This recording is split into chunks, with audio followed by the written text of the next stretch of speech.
Depuis des siècles, la mer a toujours été le théâtre d'enjeux géopolitiques majeurs. L'idée selon laquelle celui qui contrôle la mer contrôle le commerce, et celui qui contrôle le commerce contrôle la richesse du monde et donc le monde lui-même, a résonné à travers les âges, posant les bases d'une stratégie de puissance qui a transformé l'histoire mondiale. Cette maxime, qui nous vient de Sir Walter Raleigh, homme d'État et explorateur emblématique de la Renaissance britannique, fut énoncée en 1616. À cette époque, l'Angleterre commençait déjà à esquisser les contours de son hégémonie, en s'appuyant sur une flotte navale de plus en plus puissante, capable de sécuriser les routes commerciales et d'étendre son influence sur des territoires lointains. Les siècles ont défilé, et au tournant du XIXe siècle, une nouvelle figure a rappelé ce principe fondamental. Alfred Sir Mahon, alors président de l'American Naval War College, a publié en 1890 une analyse approfondie sur la puissance navale. Dans son ouvrage, Mahon démontrait que le développement d'une flotte puissante était la clé indispensable pour tout empire souhaitant protéger ses intérêts et asseoir sa domination sur la scène internationale. Ses écrits eurent un impact considérable sur les décideurs politiques américains, qui virent en la mer non seulement un moyen de défendre leurs ambitions nationales, mais aussi une opportunité stratégique pour redéfinir leur rôle dans le monde. Au fil du temps, cette vision de la domination maritime s'est répandue et a trouvé un écho dans de nombreux pays. Ainsi, la Chine, après avoir connu une période de retrait stratégique et d'autolimitation dans l'utilisation de sa marine, a entrepris, il y a quelques décennies, une ambitieuse reconquête de son destin maritime. Aujourd'hui, la question se pose avec acuité. La Chine est-elle véritablement en mesure de reprendre le contrôle des mers, par extension, d'influencer le commerce mondial et l'équilibre des puissances? La stratégie chinoise ne se limite pas à la simple expansion de sa flotte. Elle s'inscrit également dans une dynamique numérique et technologique, visant à moderniser son secteur de la construction navale et à intégrer des innovations de pointe pour renforcer sa compétitivité. Pendant que la Chine accélère ses investissements dans les technologies navales de demain, l'Europe, qui dominait autrefois l'industrie maritime il y a 20 à 30 ans, se trouve désormais dans une position de relative désaffection. Autrefois, les puissances européennes avaient su tirer profit de leur savoir-faire et de leur tradition maritime pour contrôler les voies commerciales et imposer leur hégémonie économique. Aujourd'hui, face à l'essor de nouvelles puissances et aux mutations du commerce mondial, l'Europe doit repenser ses stratégies pour ne pas se laisser distancer dans cette course à la suprématie navale. Quant aux États-Unis, ils demeurent un acteur incontournable de la scène maritime internationale. Leur héritage et leur investissement constant dans une flotte avancée leur permettent de conserver une influence déterminante dans le domaine de la sécurité et du commerce mondial. Néanmoins, la montée en puissance de la Chine oblige Washington à repenser ses approches stratégiques afin de préserver son statut de leader incontesté. Dans cet épisode, nous explorerons en profondeur ces dynamiques complexes.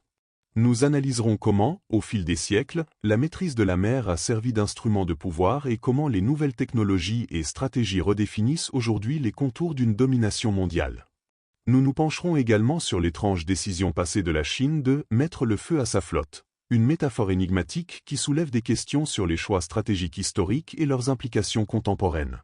Restez avec nous pour plonger dans cette fascinante histoire de conquête, d'innovation et de rivalité maritime qui façonne encore aujourd'hui notre monde. Il était une fois, au cœur du XVe siècle, une Chine à la fois mystérieuse et grandiose, dont la puissance navale illuminait les océans et captivait l'imagination du monde entier par son audace et son innovation, possédant une flotte légendaire composée d'environ 3500 navires, dont le fleuron était constitué par d'immenses vaisseaux connus sous le nom de navires au trésor, véritable miracle de construction, qui selon certains récits se comptait au nombre de 300. Des navires si imposants que chacun d'eux mesurait jusqu'à 140 mètres de long pour 55 mètres de large, soit une dimension environ 6 fois supérieure à celle du fameux Santa Maria sur lequel naviguait Christophe Colomb, un détail qui suggère que bien avant l'avènement des explorations européennes, la Chine avait en sa possession la capacité théorique d'atteindre des contrées lointaines, voire l'Amérique, puisque ces navires capables de rassembler à leur bord plus de 1000 hommes et dotés de plusieurs ponts destinés à transporter des quantités colossales de marchandises, étaient autant de promesses d'expédition vers des horizons inconnus et d'ambitions maritimes sans précédent. Cependant, dans un geste qui continue de susciter l'étonnement des historiens et des économistes, l'empereur de 1430 ordonna l'incendie de cette flotte d'exception, provoquant ainsi la disparition de ses trésors maritimes, une décision dont les raisons ont été interprétées de diverses manières. Certains avancent que la Chine, alors engagée dans de vastes conflits terrestres contre les Mongols, trouvaient que la marine n'était pas indispensable face aux enjeux immédiats du combat. D'autres soulignent que le coût exorbitant de ces expéditions maritimes, jugé supérieur au retour sur investissements commerciaux, rendait l'entretien de cette flotte intenable. Tandis que des penseurs comme l'économiste Angus Deaton postulent que ce choix radical visait avant tout à limiter l'influence d'une classe de marchands fortunés, perçue comme une menace potentielle pour l'élite politique qui souhaitait préserver son contrôle et empêcher l'émergence d'un pouvoir économique susceptible de défier l'autorité étatique. Cette volonté de centralisation et de contrôle s'inscrivait dans une logique où les élites politiques, peu intéressées par l'expansion des échanges extérieurs, préféraient concentrer les ressources sur des projets jugés plus essentiels à la stabilité intérieure, et ce choix, bien que drastique, s'est inscrit dans le grand théâtre des rivalités mondiales, où l'Europe, à l'aube des grandes découvertes, se préparait à ouvrir de nouvelles routes commerciales et à instaurer un colonialisme qui allait redessiner les contours du pouvoir mondial, transformant à jamais les dynamiques économiques et politiques, notamment avec l'arrivée d'un afflux massif d'or en provenance du Nouveau Monde et le déclenchement d'une révolution industrielle qui propulsa l'Europe au rang de première puissance mondiale. Pourtant, l'histoire ne s'arrête pas à ces événements marquants du passé, car les siècles qui suivirent virent des transformations profondes dans le domaine de la construction navale, avec une hégémonie européenne qui s'est établie jusqu'au début du XIXe siècle, avant de connaître une série de bouleversements au cours des dernières décennies, particulièrement à partir des années 1990, lorsque l'Europe, autrefois leader incontesté dans la production navale, se trouva confrontée à une concurrence féroce émanant de nations dynamiques telles que le Japon et la Corée du Sud, qui investirent massivement dans leurs industries pour prendre pied sur ce marché stratégique, laissant ainsi la Chine dans une position modeste, se classant souvent à la 3e ou à la 4e place sur l'échelle mondiale. Toutefois, le destin de la Chine prit un tournant décisif à la suite de la crise financière mondiale de 2008, un événement qui plongea le monde dans une période d'incertitude économique, réduisant drastiquement la demande en navires commerciaux et fragilisant les chantiers navals européens et asiatiques, lesquels, confrontés à des difficultés de financement et à un environnement économique hostile, virent leur capacité à se réinventer se réduire considérablement, jusqu'à ce que le gouvernement chinois, en véritable stratège visionnaire, décide d'intervenir avec une détermination sans précédent en soutenant massivement son industrie de la construction navale, injectant des investissements colossaux, certains rapports chiffrant ce soutien à hauteur de 132 milliards de dollars entre 2010 et 2017, qui permirent de moderniser les infrastructures, de stimuler l'innovation technologique et de relancer la production dans un secteur clé pour l'économie nationale. Ainsi, dès 2013, la Chine se hisse au rang de numéro 1 mondial en production navale et en 2024, elle domine avec une autorité incontestée l'ensemble de l'industrie, couvrant non seulement la fabrication de navires commerciaux et de cargos de toutes catégories, mais aussi celle de navires de guerre, consolidant ainsi une position stratégique qui fait de sa flotte commerciale la plus importante au monde, regroupant plus de 10 000 grands navires, sans compter des milliers de petits cargos et de bateaux de pêche, et surpassant de manière significative la production combinée de concurrents traditionnels tels que la Corée du Sud, le Japon et l'Europe. Ce récit fascinant, oscillant entre un passé glorieux et un présent audacieux, nous révèle comment la Chine, en s'appuyant sur un héritage historique riche en innovation et en exploits maritimes, a su non seulement exploiter ses anciennes traditions pour inspirer de nouvelles stratégies de développement, mais aussi transformer les revers d'un passé mystérieux marqué par l'incendie volontaire de sa flotte au trésor, en une opportunité de réinvention et de domination sur la scène mondiale. Illustrant ainsi que les décisions politiques et économiques, même lorsqu'elles semblent paradoxales ou régressives, peuvent, dans un contexte plus large, préparer le terrain à des renouveaux spectaculaires et à des conquêtes inattendues. C'est précisément cette capacité de réinvention qui a permis à la Chine de se repositionner comme un acteur incontournable dans le domaine maritime, en transformant les défis posés par la crise de 2008 en une occasion d'investir dans la modernisation de son industrie et d'asseoir son influence sur les routes commerciales internationales, faisant de chaque navire construit et de chaque équipage former le témoignage d'un renouveau industriel et d'une ambition renouvelée qui transcende les siècles.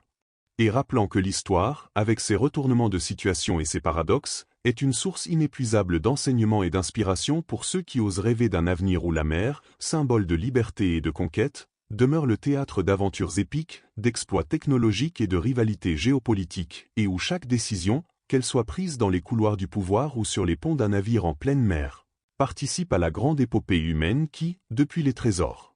du passé jusqu'aux mégaflottes modernes, continue de façonner notre destin collectif dans un univers en perpétuelle évolution. Dans le monde contemporain, force est de constater que l'essor fulgurant de la Chine ne résulte pas simplement d'un coup de chance déclenché par la crise financière mondiale de 2008, ni d'un événement isolé, mais plutôt d'une stratégie d'une envergure et d'une minutie remarquable, élaborée sur plusieurs décennies, qui visait à instaurer une hégémonie maritime globale et à contrôler chaque maillon de la chaîne logistique et commerciale internationale. Ainsi, 2008 n'a servi que de catalyseur à un projet de longue haleine, un moment opportun que la Chine, après des années de préparation et d'investissement massif dans ses infrastructures et ses technologies, a su exploiter pour accélérer sa montée en puissance dans l'industrie navale, et ce, bien avant que d'autres nations n'imaginent même la portée de leur ambition, car la véritable force de cette stratégie réside dans sa vision à long terme, qui embrasse à la fois le contrôle des points d'étranglement stratégiques à travers le globe, la possession de ports de premier plan et la domination des commandes dans presque toutes les catégories de navires, ce qui lui permet aujourd'hui de disposer d'un réseau impressionnant d'environ 100 ports répartis dans 63 pays, incluant des implantations majeures même en Amérique, où de manière presque surprenante, la Chine contrôle 11 des 100 plus grands ports mondiaux et 7 des 10 ports les plus fréquentés, illustrant ainsi son influence considérable sur les flux commerciaux internationaux. En parallèle, entre janvier et juin de l'année en cours, la Chine s'est hissée au sommet mondial en enregistrant le premier rang en matière de nouvelles commandes pour 14 des 18 principaux types de navires, couvrant des segments variés allant des cargos en vrac aux pétroliers, ce qui témoigne d'un contrôle quasi total du marché maritime, bien que certains types de navires, notamment ceux exigeant des technologies plus avancées comme les navires de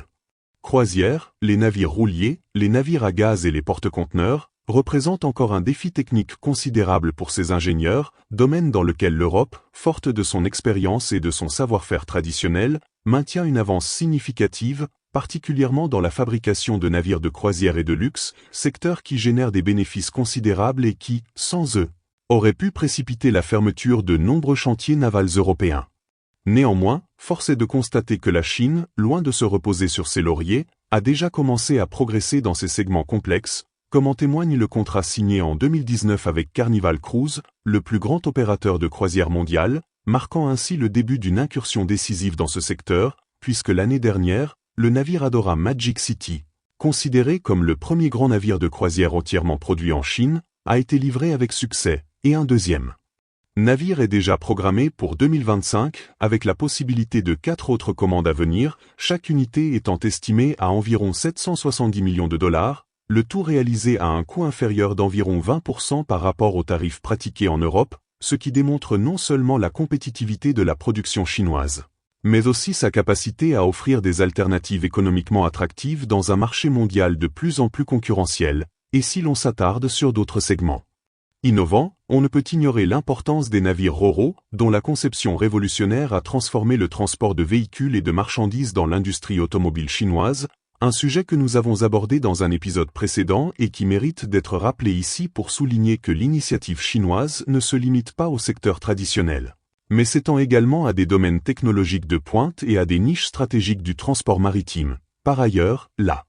diversification des activités ne s'arrête pas là, puisque la Chine s'est également lancée dans la fabrication de navires à gaz liquéfié, illustré par l'accord historique signé en avril 2024 avec Qatar Energy Company, prévoyant la construction de 18 immenses navires spécialement conçus pour le transport de gaz, une décision qui vient éroder l'avantage historique des chantiers navals européens dans les navires spécialisés et qui représente une menace sérieuse pour l'industrie navale européenne, d'autant plus que des organisations spécialisées, telles que l'Association allemande de construction navale, mettent en garde contre le risque qu'en l'absence d'un soutien gouvernemental accru, notamment via une intervention de la Commission européenne, la capacité de l'Europe à produire des navires commerciaux à grande échelle puisse s'évanouir dans moins de 10 ans. En effet, malgré une augmentation spectaculaire de 400% des salaires moyens en Chine au cours des 15 dernières années, les chantiers navals chinois continuent de proposer des prix de construction environ 30% inférieurs à ceux pratiqués il y a 15 ans, ce qui démontre une efficacité et une compétitivité qui semblent aujourd'hui hors de portée pour leurs concurrents européens, et il apparaît clairement que la montée en puissance de la Chine dans le secteur maritime ne peut être attribuée à un simple coup de chance consécutif à la crise de 2008, mais plutôt à une préparation et une stratégie de longue haleine visant à contrôler tous les aspects de l'hégémonie maritime, depuis la maîtrise des infrastructures portuaires jusqu'à l'innovation dans la construction navale, en passant par la diversification des commandes dans des segments aussi variés que les cargos en vrac, les pétroliers, et même les navires à technologie avancée. Ce qui illustre de manière éclatante que la Chine a su transformer chaque défi en une opportunité de renforcer son emprise sur le marché mondial, et tandis que certains experts estiment encore que la Chine doit franchir quelques obstacles techniques pour maîtriser pleinement les segments les plus complexes, il est indéniable que son ascension est le résultat d'une vision stratégique globale, une planification minutieuse et une capacité à exploiter chaque opportunité pour redéfinir les règles du commerce maritime, reléguant progressivement l'Europe et l'Amérique, qui semblent aujourd'hui presque inexistantes sur cette scène. Dans l'ombre d'une Chine qui s'impose comme le véritable maître des mers, et c'est cette transformation spectaculaire, qui allie héritage historique et innovation moderne, qui promet de redessiner l'équilibre géopolitique mondial dans les années à venir, ouvrant la voie à une nouvelle ère de compétition intense où le pouvoir maritime ne se mesurera plus seulement en termes de capacité de construction de navires, mais bien en termes de contrôle des réseaux logistiques et commerciaux qui façonnent le destin de notre planète. Dans les années 80, l'Amérique se targuait d'une industrie navale florissante avec pas moins de 330 chantiers navals en activité, témoignant d'une époque où le rêve de construire des navires imposants et innovants rassemblait le savoir-faire et l'ingéniosité de tout un pays, mais aujourd'hui, en y jetant un regard rétrospectif, il est presque inconcevable d'imaginer que ce nombre se soit effondré jusqu'à ne laisser derrière lui qu'une poignée de 20 quais en activité, un déclin si abrupt qu'il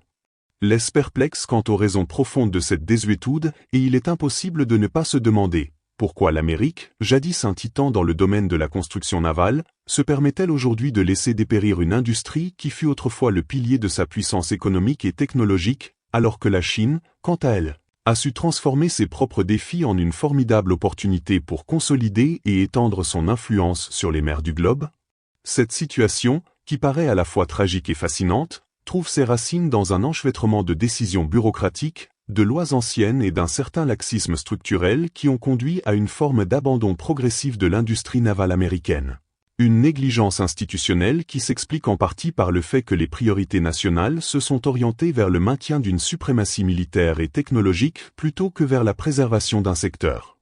industriel que l'on considérait désormais comme obsolète dans un contexte économique mondialisé. Il est intéressant de noter que, pendant que l'Amérique se refermait sur elle-même et voyait ses infrastructures portuaires et ses chantiers navals se transformer en vestiges d'un passé glorieux, elle se voyait contrainte de faire appel à ses alliés, notamment la Corée du Sud et le Japon, pour combler le vide laissé par ce déclin industriel. Ce qui démontre à quel point la capacité de production de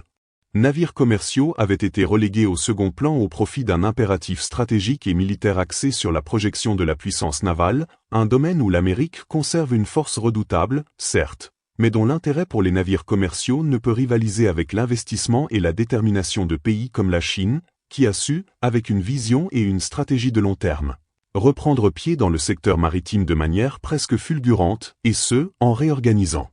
et modernisant ses infrastructures portuaires, en investissant massivement dans la recherche et le développement ainsi qu'en adoptant des méthodes de production qui ont permis de réduire considérablement les coûts de fabrication, tout en augmentant la compétitivité sur un marché mondial de plus en plus féroce. La Chine, qui fut autrefois réputée pour avoir, il y a près de 500 ans, volontairement incendié ses propres navires afin de restreindre les échanges avec l'Occident et se protéger d'influence extérieure, a aujourd'hui renversé la vapeur en utilisant les mêmes principes d'isolement pour renforcer son contrôle sur les routes commerciales et les points d'étranglement stratégiques du globe, puisqu'elle possède désormais environ 100 ports répartis dans 63 pays, dont 11 se trouvent parmi les 100 plus grands ports du monde, et cette figure parmi les 10 ports les plus fréquentés, ce qui lui confère une présence maritime inégalée et un contrôle quasi total sur une grande partie des flux commerciaux internationaux, un exploit qui témoigne d'une transformation spectaculaire du secteur maritime chinois, orchestrée non pas par hasard mais par une stratégie soigneusement planifiée et exécutée sur plusieurs décennies, visant à exploiter chaque opportunité, aussi bien sur le plan commercial que technologique, afin de compenser les lacunes et les retards accumulés dans le domaine de la construction navale traditionnelle, et si l'on observe les chiffres récents, il est impressionnant de constater qu'entre janvier et juin de l'année en cours, la Chine s'est imposée comme le leader mondial en décrochant les nouvelles commandes pour 14 des 18 principaux types de navires, englobant des catégories aussi diverses que les cargos en vrac et les pétroliers, ce qui lui confère une position dominante sur le marché mondial, bien que certains segments technologiques de pointe, tels que les navires de croisière, les navires rouliers, les navires à gaz liquéfié Et les porte-conteneurs continuent de représenter un défi considérable, des secteurs dans lesquels l'Europe, grâce à son expertise historique et à sa tradition d'innovation, détient encore une avance significative, notamment dans la production de navires de luxe et de croisière, qui génèrent des marges bénéficiaires très élevées. Mais force est de constater que la Chine ne compte pas se laisser distancer dans ces domaines et a déjà commencé à investir et à développer des technologies adaptées. Pour réduire cet écart, comme en témoigne le contrat signé avec Carnival Cruise en 2019 pour la construction de navires de croisière, qui a abouti à la livraison du premier grand navire chinois, l'Adora Magic City, l'année dernière, et qui prévoit d'autres livraisons d'ici 2025, avec la possibilité de 4 autres commandes, chaque navire étant construit à un coût inférieur d'environ 20% par rapport aux tarifs européens. Ce qui représente non seulement un avantage compétitif considérable, mais aussi une preuve tangible de la capacité de la Chine à évoluer et à innover dans un secteur historiquement dominé par l'Europe.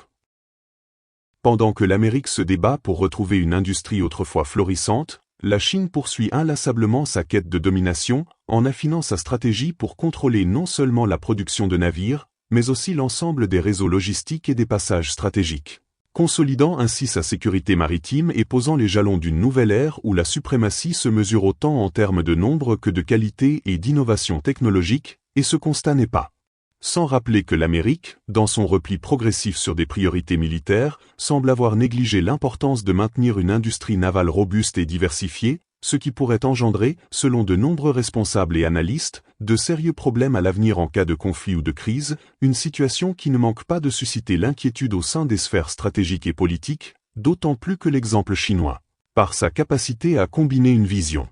stratégique à long terme avec une exécution efficace et un soutien gouvernemental massif, démontre qu'il est possible de renverser la tendance et de conquérir les marchés mondiaux, même dans des secteurs technologiques complexes, et cette réflexion soulève inévitablement la question cruciale de savoir comment la Chine a réussi, en quelques années à peine, à atteindre un tel niveau de domination dans le domaine de la construction navale. Une question qui invite à explorer en profondeur les rouages de sa stratégie, l'origine de ses investissements massifs dans la technologie de pointe, la manière dont elle a su tirer profit d'un contexte international favorable et exploiter chaque opportunité pour renforcer sa position, tandis que l'Amérique et l'Europe, en se retranchant derrière des barrières protectionnistes et des législations archaïques, risquent de se retrouver dépassés dans une course où la vitesse de l'innovation et la capacité à s'adapter aux évolutions du marché mondial sont devenues les clés de la survie industrielle, et c'est précisément dans ce contexte de transformation radicale que la domination chinoise s'inscrit, non pas comme le fruit d'un hasard, mais comme le résultat d'un plan méticuleusement orchestré, visant à reprendre le contrôle des mers, à redéfinir les règles du commerce maritime et à s'assurer que, dans un monde de plus en plus interconnecté et compétitif, l'ascension de la Chine ne laisse aucune place à la concurrence déclinante de nations jadis dominante, illustrant ainsi une réalité où la stratégie, l'innovation et le soutien étatique convergent pour créer une puissance navale capable de modeler le futur géopolitique mondial, et c'est dans cette optique que se pose la question fondamentale de l'épisode d'aujourd'hui. Comment, en si peu de temps, la Chine a-t-elle réussi à renverser la vapeur et à instaurer une domination sans partage sur l'industrie navale mondiale? Un exploit qui suscite l'admiration autant que l'inquiétude parmi les observateurs internationaux, et qui laisse entrevoir des enjeux de sécurité maritime et de souveraineté économique d'une ampleur telle que la moindre hésitation ou erreur de jugement pourrait avoir des répercussions dramatiques sur l'équilibre des puissances dans les années à venir. Merci d'avoir regardé cet épisode. Si vous l'avez apprécié, n'oubliez pas de vous abonner à la chaîne et d'activer les notifications pour ne rien manquer. À bientôt pour un prochain épisode.